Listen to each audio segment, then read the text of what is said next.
The Greystone parking deck currently uses a metal halide ballast fixture which uses 205 watts of power per socket.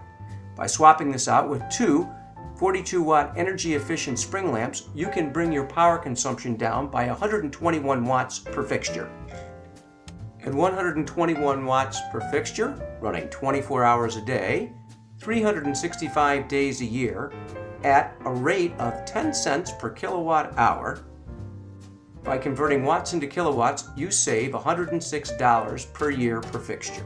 At $106 a year over the course of 62 fixtures, you save $6,572 annually. At just $19.50 per light bulb, you'll receive a return on your investment in just 4 months. We at Service Lighting want to thank you for allowing us to take this opportunity to help you go green.